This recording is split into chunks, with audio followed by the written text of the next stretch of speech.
राजस्थान के जोधपुर में ईद से पहले की रात को सांप्रदायिक तनाव की स्थिति पैदा हो गई। दो समुदायों के लोगों के बीच झंडे को लेकर फसाद और भीषण पत्थरबाजी हुई, जिसमें थानेदार समेत 3 पुलिसकर्मी और 4 पत्रकार घायल हुए। हालात इतने खराब हो गए कि यहां की इंटरनेट सेवाएं भी तुरंत बंद करनी पड़ी। बताया जा रहा है कि जालोरी गेट सर्कल पर परशुराम जयंती के मौके पर लगे भगवा झंडे को हटाकर ईद का झंडा लगाने पर 2 गुटों में झगड़ा हो गया। ऐसा पहली बार नहीं है, बल्कि इससे पहले भी कई दफा ये चीज देखी गई है। फिर चाहे वो वक्त हो, वो समय हो रामनवमी का या वक्त हो हनुमान जन्मोत्सव का, ऐसे खास मौकों पर देखा गया है कि सांप्रदायिक हिंसा का माहौल पूरे भारत में देखा जाता है। वहीं एक बार फिर ईद के मौके पर भी सांप्रदायिक हिंसा देखी गई, जिसमें 2 समुदायों के बीच झड़प का मामला सामने आया है।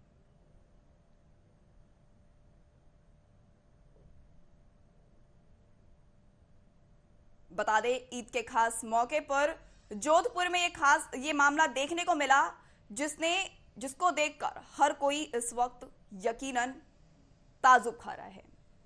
बता दें, ईद के मौके पर इस तरह का मामला सामने आया है, जिसमें बताया जा रहा है 3 पुलिसकर्मी जो वहां पर मुस्तैद थे, जो वहां पर प्रशासनिक सेवाएं मुस्तैद की गई थी, जिससे कि हिंसा को अंजाम ना मिले, पर उसके बावजूद ये देखा गया कि सांप्रदायिक हिंसा हो गई, जिसमें 4 पत्रकार भी घायल बताए जा रहे हैं। न केवल 4 पत्रकार बल्कि इसके साथ ही 3 पुलिसकर्मी भी घायल बताए जा रहे हैं। हालांकि अभी पुलिस की माने तो पुलिस कह रही है कि हालात फिलहाल नियंत्रण में हैं। वहीं इसी खबर पर ज्यादा जानकारी के लिए हमारे साथ हमारे संवाददाता चंदन जुड़ गई हैं। चंदन, क्या हालात हैं यहाँ के, क्या था पूरा मामला?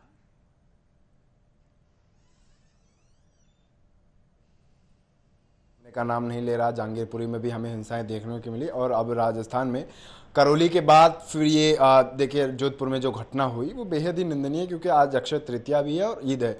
दोनों समुदायों के लिए ये जो पर्व हैं दोनों ही महत्वपूर्ण है और बड़े विधि विधान के साथ मनाया जाता है। ईद तो देखिए अमन और चैन का पर्व है, इसमें कोई लड़ाई दंगा फसाद नहीं होता, लेकिन जिस तरह से ये घटनाएं सामने आ रही हैं, समाज में जिस तरह से नफरत व्याप्त हो गई है, ये दिखाता है कि हमारे पर्व और त्यौहार में भी नफरतों ने जगह ले लिया है। आज अक्षय तृतीया भी है, भगवान परशुराम जयंती का शोभा यात्रा भी निकाला जाएगा, इसको लेकर तैयारियां पूरी की गई हैं। और ईद के दिन अगर 2 समुदायों में झंडा लगाने को लेकर ये विवाद हो जाता है कि मेरा झंडा या तेरा झंडा, भारत में एक ही झंडा, वो भी तिरंगा है। तिरंगे से बड़ा कोई झंडा नहीं होना चाहिए। अगर एक समुदाय कह रहा है कि हम भगवा लगाएंगे, दूसरा कह रहा है कि हम इस्लामिक झंडा लगाएंगे, तो बेहद ही निंदनीय है, क्योंकि भारत का एक ही पहचान है, भारत का एक ही एम्बलम है और भारत की पहचान है तिरंगा। क्योंकि भारत सर्वश्रेष्ठ है सभी धर्मों से। जिस समुदाय के लिए राष्ट्र सबसे बड़ा होता है, वही समुदाय और वही धर्म सबसे बड़ा होता है, वैष्णव। चंदन, बताया जा रहा है कि इस पूरी हिंसा में झंडे को लेकर विवाद हुआ था, पर क्या सच में सिर्फ झंडे को लेकर ही विवाद था या फिर कुछ और भी ऐसे कई असामाजिक तत्व या असामाजिक ऐसे कारण शामिल थे जिसकी वजह से पूरा विवाद हुआ? देखिए वैष्णव, ये जो पूरा मामला है वो झंडे और लाउड स्पीकर को लेकर ही हुआ। जोधपुर में जालोरी गेट के पास जालोरी गेट एक जगह है, वहां पे ये सारा पूरा मामला हुआ।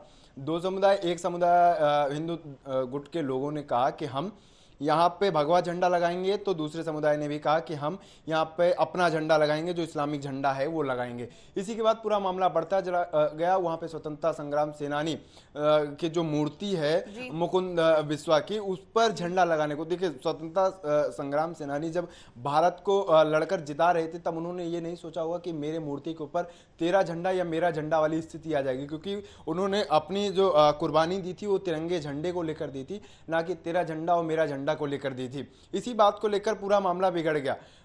मूर्ति पर इस्लामिक गुट ने कहा कि हम अपना लगाएंगे और हिंदू गुट के लोगों ने कहा कि हम अपना झंडा लगाएंगे, जिसके बाद से पूरा मामला गर्मा गया और पुलिस स्थिति इतनी बदतर हो गई कि लोगों ने पत्थरबाजी शुरू कर दी गई, पत्थरबाजी शुरू कर दी। उसके बाद से आप देख रही हैं कि पूरा घटनाक्रम किस तरह से हो गया।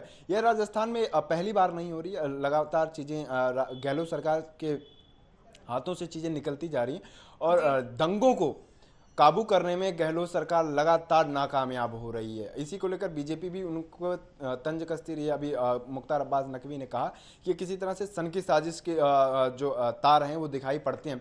अब ये सोचने वाली बात है कि अगर एक सिटिंग सीएम अपने ही राज्य में दंगों को नहीं रोक पा रहा है तो कितनी बड़ी बात होगी कि राज्य में दंगे जैसी स्थिति है, आए दिन रामनवमी और ईद, अमन चैन के पर्व पर अगर इस तरह के मामले सामने आते हैं तो ये बेहद ही निंदनीय है और देश की ये छवि प्रशासन को पर खराब और करता है। सरकार दोनों पर ही एक बड़ा सवाल उठाता है कि आखिर वो उस राज्य में कर क्या रहे हैं, किस बात की वो सैलरी ले रहे हैं, किस बात की वो वेतन लेते हैं, अगर उसके बावजूद इस तरह के विवाद, इस तरह की हिंसा ऐसे खास मौकों पर देखी जा रही है। फिलहाल चंदन ये भी बताएं कि अभी तक राजस्थान के अशोक गहलोत सरकार ने और कई अन्य जो नेता हैं उन्होंने इस पूरे विवाद, इस पूरी हिंसा को लेकर क्या अपनी कोई प्रतिक्रिया जाहिर की है? देखिए, आप क्या कहते, मैं कह दूं आपको वैष्णो कि जिस जी। तरह से राजस्थान सरकार ने डैमेज कंट्रोल किया है, धारा 144 लगा दी, इंटरनेट सेवाएं बंद कर दी गई, संवेदनशील स्थिति पर भारी पुलिस बल तैनात है, तो अभी किसी बड़े नेता का कोई प्रतिक्रिया नहीं आई इस मामले को लेकर।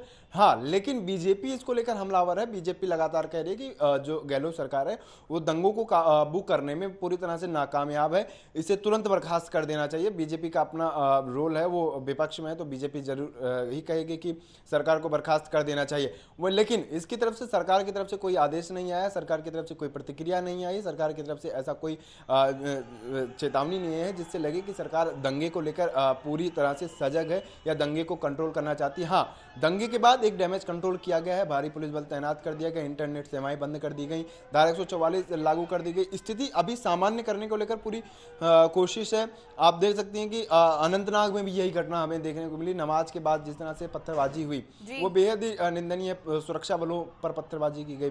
जिस कश्मीर में हाल के दिनों में पत्थरबाजी की घटनाएं कम हो गई थी, आज नमाज के बाद अगर पत्थरबाजी की जाती है तो लोगों के अंदर मानसिक सोच देखना होगा कि अगर पत्थरबाजी की जा रही है तो क्यों की जा रही है, इसको लेकर हमें नए सिरे से सोचना होगा। वैष्णो जी चंदन, जैसा कि आपने बताया कि प्रशासन ने और सरकार अभी तक इस पर चुप बैठी है, सरकार ने अपनी कोई प्रतिक्रिया जाहिर नहीं की, जबकि उनका फर्ज है कि इस पर अपनी प्रतिक्रिया जाहिर करें।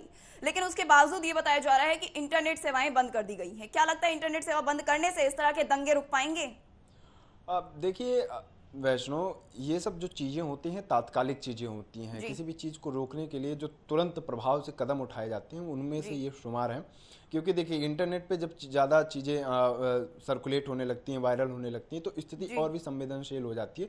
क्योंकि किसी भी दंगे को शांत कराने में या भड़काने में सबसे बड़ा अहम रोल होता है सोशल मीडिया का। क्योंकि सोशल मीडिया पर अगर एक भी भड़काऊ चीज़ वायरल हो जाती है, भड़काऊ वीडियो वायरल हो जाता है, तो उससे एक बहुत बड़ा समुदाय, एक बहुत बड़ा जाति वर्ग, एक क्या कहते हैं समुदाय इफेक्ट करता है। और फिर वहाँ पे लोगों की अपनी जो भावनाएं हैं, जन भावना है, उससे ठेस पहुँचती है और फिर वो लोग आतताइयों के रूप में तब्दील हो जाते हैं, दंगा करने लग जाते हैं। इसीलिए जो इंटरनेट बंद किया जाता है वो सबसे शुरुआती कदमों में से है। क्योंकि आज का ज़माना जो है वो सोशल मीडिया का, और सोशल मीडिया में जब चीज़ें वायरल हो जाती हैं तो किसी भी चीज़ को या तो वो ठीक भी कर सकती हैं या बुरा भी कर सकती हैं। और इसी को लेकर सोशल मीडिया पर सबसे पहले बंद किया गया ट्विटर, फेसबुक, जो इंटरनेट सेवाएं हैं और जो सभी तमाम सोशल साइट्स हैं उन पर अभी रोक लगा दी गई है और अस्थायी रूप से चीजें सामान्य करने की कोशिश कर रही हैं। पुलिस प्रशासन इस पर फ्लैग मार्च भी निकालेगा आज शाम को कि सामान्य स्थिति की जाए।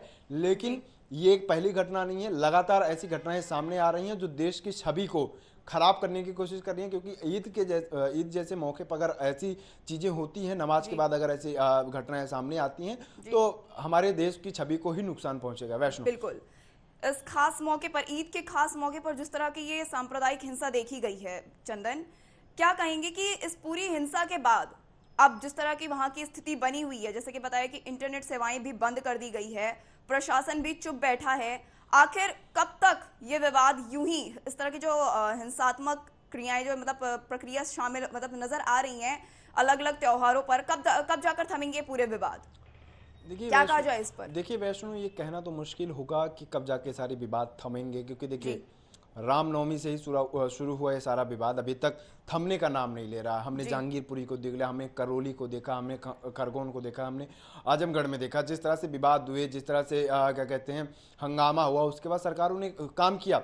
जहांगीरपुरी में बुलडोजर चले, खरगोन में बुलडोजर चले, करौली में बुलडोजर नहीं चले। जहां जहां बीजेपी की सरकार है वहां वहां बुलडोजर चले। लेकिन ये क्या कहते हैं, दंगे शांत होने का नाम नहीं ले रहे, हिंसा शांत होने का नाम नहीं ले रही।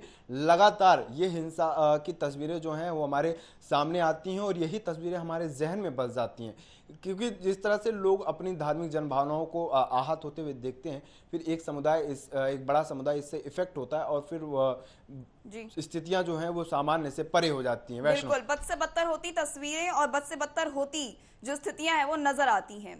जैसा कि आप बता रहे हैं चंदन, इस तरह की स्थिति के बाद जो देखी गई है राजस्थान में, इस पर गहलोत सरकार देखिए फिलहाल अभी चुप है। आगे मतलब जो इस पूरी स्थिति में मतलब पूरा ये विवाद हुआ है, इसमें जिन उपद्रवियों और असामाजिक तत्वों के शामिल होने की मतलब खबर सामने आ रही है, उस पर क्या कार्रवाई की गई है? देखिए वैष्णो, अभी कोई कार्रवाई ऐसी हाल फिलहाल में नहीं दिखाई पड़ती। पुलिस ने किसी को अरेस्ट भी नहीं किया है।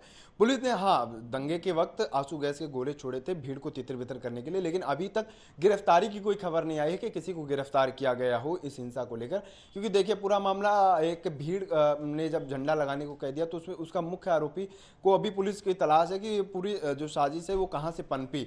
लाउड स्पीकर और क्या कहते हैं झंडे लगाने के विवाद के बाद अगर ऐसी स्थितियां बन गई हैं तो उसका मुख्य मास्टरमाइंड कौन है, पुलिस इसकी तलाश कर रही है। पुलिस के पास अभी उसकी सूचना नहीं है, लेकिन उम्मीद की जा सकती है कि पुलिस अपनी तत्परता दिखाते हुए मुख्य आरोपी को गिरफ्तार कर लेगी और मामले को शांत करने में अपना पूरा सहयोग करेगी। वैष्णव, फिलहाल अभी क्या हालात बने हुए हैं राजस्थान के, मतलब इस जगह पर जहां पर ये पूरी हिंसा हुई या फिर ये यूं कहीं के सांप्रदायिक हिंसा को अंजाम दिया गया, फिलहाल क्या हालात बने हुए हैं चंदन यहाँ पर? देखिए वैष्णो, हालात किसी भी हिंसा के बाद बहुत तनावपूर्ण हो जाते हैं। क्योंकि देखिए जिस तरह से साफ बताया जा रहा है, इंटरनेट सेवाएं बंद कर दी गई हैं, सोशल मीडिया पर तस्वीरें भी अब सामने नहीं आएंगी क्योंकि जाहिर तौर पर इंटरनेट सेवाएं बंद कर दी गई हैं। तो फिर आगे क्या हालात बने हुए हैं यहाँ के? देखिए वैष्णो, किसी भी हिंसा के बाद जो स्थिति होती है वो बहुत बेहद ही तनावपूर्ण हो जाती है। वहाँ पे स्थितियाँ सामान्य से आउट ऑफ कंट्रोल हो जाती हैं। और जब आप कह रही हैं कि इंटरनेट और सभी प्रकार के सोशल साइट्स बंद कर दी गई हैं, तो वीडियो सामने आना नहीं आना, ये तो देखिए कि चीज़ें सर्कुलेट हो जाती हैं। जो एक बार चीज़ें सामने आ जाती हैं फिर वो सोशल मीडिया पर चीज़ें तैरती रहती है और वहाँ से वो फिर सर्कुलेट हो जाती हैं। हाँ, आगे कोई नया वीडियो ना आए इसको लेकर नेट बंद कर दिया गया है, लेकिन बेहद अभी स्थिति वहाँ पर सामान्य नहीं है।